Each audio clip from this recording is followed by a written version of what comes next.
Good morning. So, pupunta ako dito sa aking Popo. Popo yan. Bali, withdraw ko na tong aking points. Bali sa Popo, pwede mo siyang withdraw or exchange points for coins. Bali ako, i-withdraw ko lang siya. Yan, $10.32. Tapos, ayan, withdraw now, exchange points for coins. So, withdraw ko siya.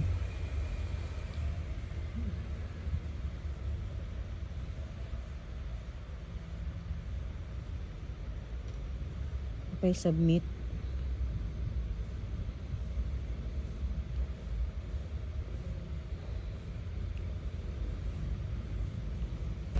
So, yan. Yan, ano na. Bago na pala siya ngayon eh. 10.33. Done. Also, okay. Yan. Confirm.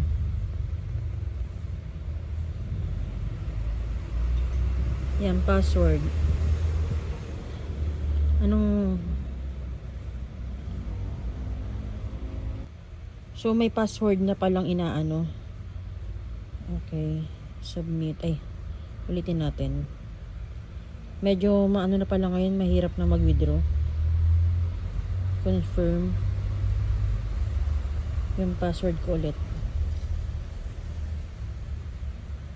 Ayan. So, yan. 0 na siya. Abangan na lang natin kung papasok na siya. Yan, 0 na. Yan, yung 103, diba? Yan, nabawasan na. Tingnan natin kung ayan. You have initiated the withdrawal. Ayan, 9.50. So, yung $50.50 napunta kay Popo yun. So, wait na lang natin sa GCash natin. So, ang GCash natin ay tingnan natin.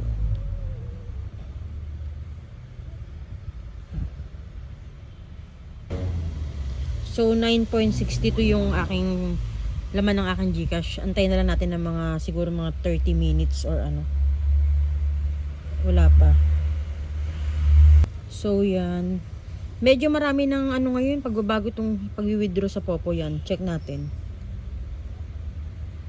Payment amount, 513 yung papasok sa akin. Ayan. Dito, payment receipt. Wala naman.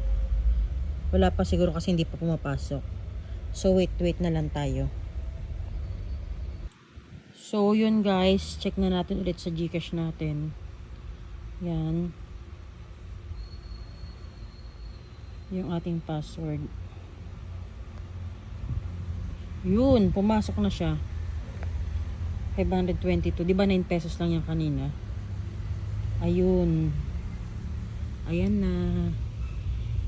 Thank you, Popo.